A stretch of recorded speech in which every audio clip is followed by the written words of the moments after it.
laula veel seda, jah. Tead, mul hakkab tuju ära minema isegi Inglismaa. On saatnud ühe isiku ilma lipsuta, tõsi küll seega. See on Andy Lloyd Weberi poeg. On või? Jaa. Kogu vahmiil on nagu sinna pargale. See on väike rüütel. Ma tervitan seda, mis oli see Hiiumaa sünnipäevaseltskond? Näks. Ma tervitan Näksi ja ma söön Kadri... Näksi natuke. Söön Kadri seda pirukat natuke, sellepärast, et see Inglismaa on traditsiooniliselt alati Eestile punkte andnud. Et vaatame, kuidas meil täna läks 10 punkti Norrale ja kas tõesti 12 punkti Eestile. Et oleks ju väga ilus tegelikult, kui nagu Eesti... Aga muidugi Türgi saab tegelikult 12 punkti, sest et ja saigi Türgi ja Eestile seekord ei antud. Türgi on ikkagi imbunud igale poole praegu. No kõik loodavad neid nii-öelda skoorida, selles on asi. No lihtsalt neid türkles on igale pool, varsti Türgis endas on kõige vähem. Kõik on mujale tööle läinud. No kuidas sulle Makedoonia meeldis? Ei meeldi. Küll sa oled nõudlik. Tähendab, ma enne rääkisin reipalt ja rääkisin, kuidas on niisugune kergemeelsus ja niisugune lust ja lõbu möllab Euroopast. No. Praegu vaatan, et on niisugune matus meelulu. Isegi Makedoonia on katnud tissid musta lipuga. Eks see kergemeelsus möllab kuskil, vaata seal taga Makedoonia seletades, sa näed tuledes linna. Sa näed tuledes linna Makedoonia. Ma ei taha Makedoonia tuledes linna näha.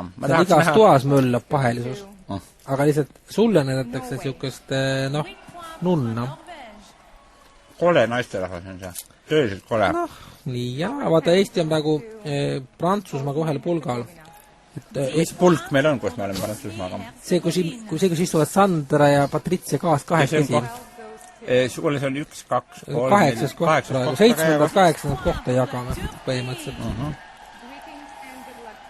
Türgi sai jälle. Türgi pressib järgi, ega ta siiski Norrat kätte, sest Norra on juba 90 punkti käes. Et see on natuke liiga palju. See Kadri pirukas on jube hea. Norras, nojah. Pole see Aldu on ikka vanaks jäänud. Mina hakkan ta juba aina nooremaks jooma tegelikult.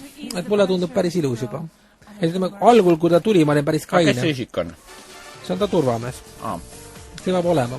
Ta on tuntud inimene, kaunis daam ja tal peab olema see turvamees. Et sinusugused ei saaks. See on Irona Bonaršošku. Võta püksid ära.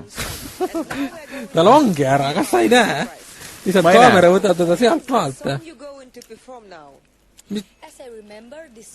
Miks see kaamera nüüd hüppab kogu aeg? Nad sõidavad kaarikud. Ma ei taha mingit kaarikud, näidake konkreetselt, kuidas ta võtab püksid ära. Sa ei saa seda iialgi näha. Ainult mingi oligarh näe vaid seda. Idee autoriks on vene kirjanik Dostojevski, ütleb see inimene. Kadunud Dostojevski, Fjodor ja Tšaikovski kirjutas muusika. Ja nüüd nad hakkavad laulma. Dostojevski muide suri sel moel ja see on väga kurb lugu ja väga õpetlik ja kõikidele kodus olevatel inimestel väga tähelepanuväärne, et Dostojevski libises kapi taha mingisugune märkmepaberileht või mingi pastapliiats. Tollel pastapliiats, see tuli sulepea. Ja ta mõtles, et ta nihutab kappi ja otsib selle asja tagant üles. Tõstis raamatukapi paigast, leidis selle asja üles, mis ta oli kaotanud. Pärast seda oli Dostojevskil sisemine Fjodor Mihhailovitš. Dostojevskil oli sisemine verejooks. Ta heitis voodisse, kust ta enam ei tõusnud. Kunagi saabub alati hetk, kus me ideme voodisse, kust me enam ei tõuse. See on nüüd paljudel inimestel õpetlik praegu veel sinu mõnest olema. Ma lihtsalt räägin, nagu elu on. Praegu väga paljud inimesed mõtlesid, et ei viitsi rohkem vaadata edane voodisse.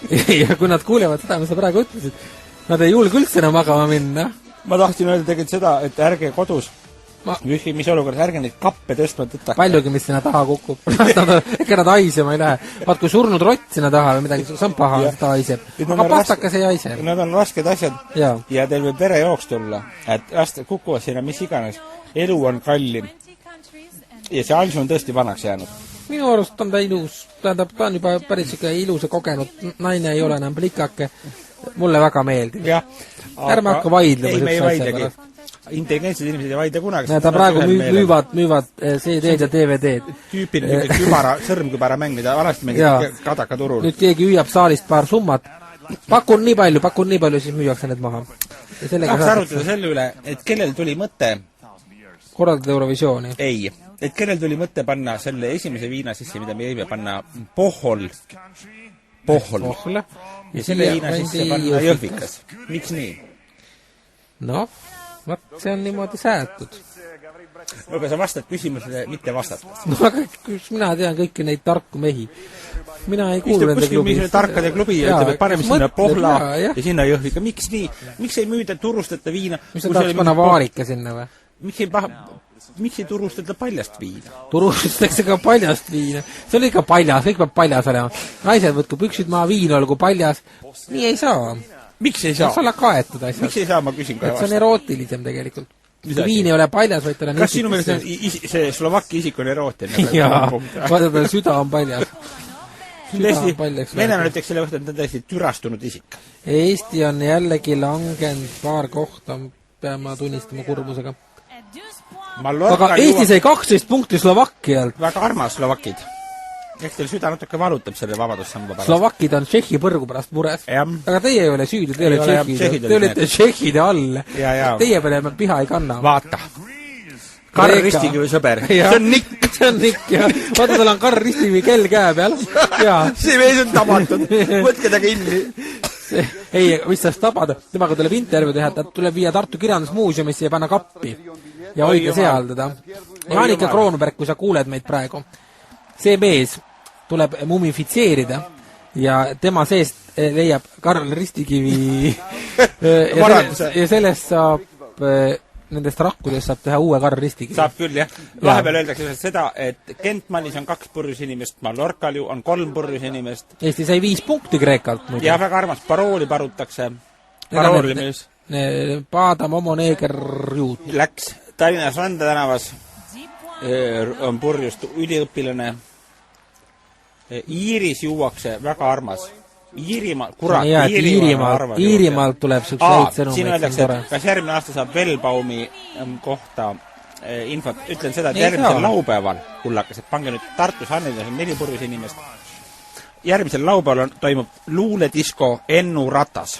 Ahaa, millal? Järgmine laupäev. Nii. Saame Velbaumi näha oma ihusilmaga. Sinna peaks küll minema. Lähmegi. Vaata, see mees sulle küll meeldib. Ei taha ma seda meest. See on ju tola. Ma ei taha seda meest. See on Bosnia-Hertsegoviina Henrik Norman. Kurb juht. Tal on 2 ordenit. Ma ei taha seda isikut. Vaata, mis Kanal 2 pealt tuleb. Kelgu koerad. Näidake, mis Munk teeb. Mulle meeldib väga, mis Munk teeb Kelgu koerad. No ütle, mis ta rolli nimi on. Ma ei tea. Oled sa kordki vaadanud? Ei. Täna on hilja alustada. Roopa tänaval on 8 purjus inimest. Norras juuakse. Keilas juuakse, jumal, igal pool juuakse. Oleks meil kaart, see Eestimaa kaart, Euroopa kaart, see oleks tuledes. Järgmine see aasta Eurovisioon tõmbab Norras. Meie sinna ei lähe ja Reikopid sinna ammugi sa saate, sest Norras on kõik veel kallim kui Venemaal. Nii et jällegi toimub see kurb asi, et lähevad Eidi ja Mart Normet ja Reikop jääb jälle ilase suuga koju istuma. Sest et tema jaoks ei ole raha. Aga miks? On nii, vaata, on mõnede jaoks, on raha mõnede jaoks, ei ole näiteks meie jaoks, alati kaetakse laud, mõned inimesed on näljas. Maailm on selline. Jumal on nii loonud, 3 seisust. See jälle ja vastu. Need, kes palvetavad... Pange kõvemaks, suuremaks. Ukraina. Ja. Enam suuremaks ei saa panna, Mart. Ta on pannud nii suureks kui võimalik. Näed, Eestis on 4 punkti. Ka pole paha. Ma vaataks arvan, praegu vaatab seda saadet Näkkiuuri Enn Vettemaa. Siis ta liigitab Ukraina esindaja eksimatult hiitissiliste seltskonda. Võib-olla ta ropsu röökor. Ta võib olla nii hiitissiline kui ka ropsu röökor. Jaa. Aga on ju mõnus? Ei tea. Olen su kena kilguga alla lasta? Ei, ma ei oskagi öelda. Ei, ma olen pigem selline... Jään reserveeritud. Miks? Ma ei tea. Okei. Ma tahan olla reserveeritud. Kõik 12 punkti. Ma arvan, et selle saab Norra. Aga see Ukraina tibu on tare küll, jah? No Norra. Saidki. Kuule jah, Oslos siis. No Oslo Euroopa kõige rikkam riik praegu, Norra. See võib iga hetkega muutuda. Kui nafta hinnad kukuvad, siis ta on nullis omadega. Ja arvad, et Euroopa kõige rikkam riik on Eesti või? Selleks hetkeks, kui nafta hinnad